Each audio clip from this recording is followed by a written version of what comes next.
Now, the additional sand is expected to renourish these beaches until 2024.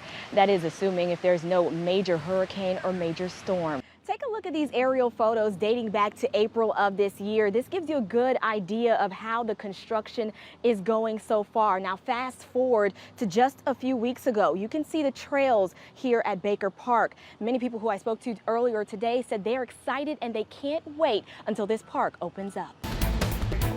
A federal agency says that an average of 38 children a year die after being left inside of hot cars. That's why law enforcement says that if you see a child left in a hot and locked car, grab something sharp and heavy and break the glass.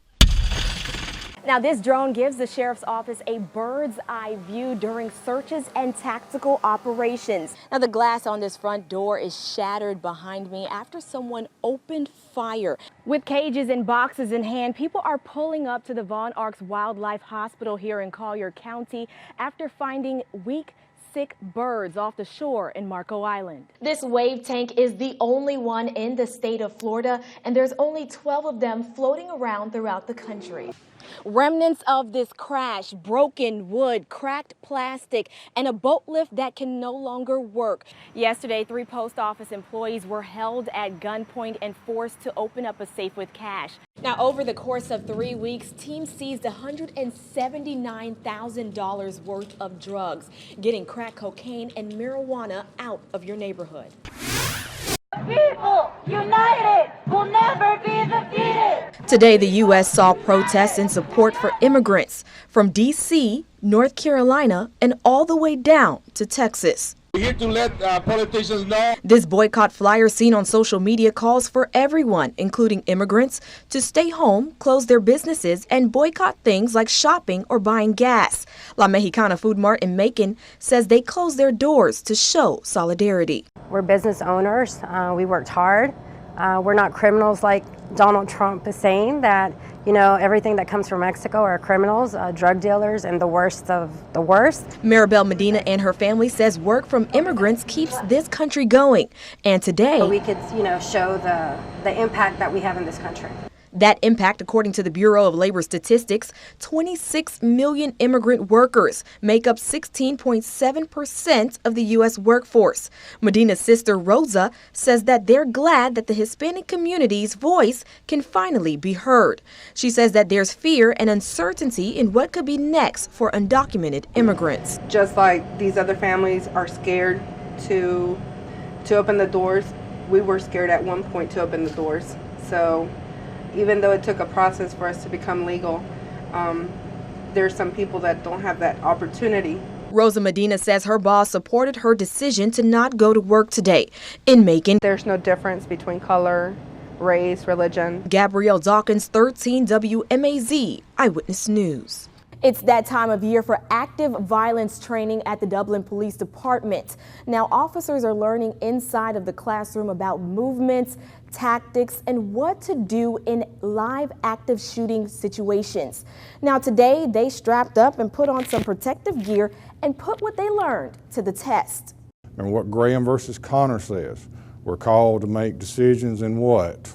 Situations that are tense, uncertain, and rapidly evolving. Officers at the department had to think quick, especially if lives were on the line. Put it down. Put the gun down, sir. The Chief of Police, Tim Chapman, and Lieutenant Keith Moon says these drills prepared them for last year's shooting at Fairview Park Hospital. When we had the incident at the hospital, we were able to work very well together. The long hallways and rooms are built to replicate areas where shootings can happen, preparing them for the unknown that lurks behind doors. But it also gives the officer a chance to critique themselves, and they can autocorrect almost immediately. Put your hands on the wall. Hands on the wall, both of you. All right, holster up. After each drill, the team gathered. Who shot? All right, articulate it for me. They talked about what went right and what they could have done better. Multiple subjects in multiple rooms. Once we encountered multiple subjects, we had to begin to break down our team to leave security at each room. Now, the ultimate goals of these drills is to be prepared for when things like this happen. In Dublin, Gabrielle Dawkins, 13 WMAZ Eyewitness News.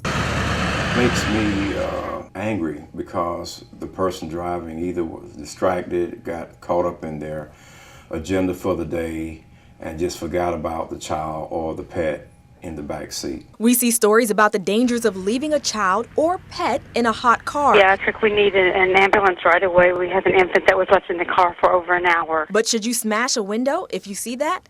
Chief of Police Tim Chapman says yes, but don't bother snapping a picture of the temperature and the pet or child inside. He says there's no time for that. It's hot out here. If the car is not running, and certainly if that child is not moving and stuff like that, you got a decision to make, because you can actually be charged with failure to render aid. According to kidsandcars.org, this is a map of how many young lives were lost in 2016 due to vehicular heat strokes in cars. A federal agency says that an average of 38 children a year die after being left inside of hot cars. That's why law enforcement says that if you see a child left in a hot and locked car, grab something sharp and heavy and break the glass. And if you decide to walk away and do nothing, you could face charges. You can actually be charged with failure to render aid. And the person who left that child in the car is facing charges. Cruelty to children, child endangerment, reckless conduct, all these things. So Chief Chapman verifies, yes, you should act if you see kids and pets in danger in a hot car. If you see something, do something. In Dublin, Gabrielle Dawkins, 13 WMAZ Eyewitness News.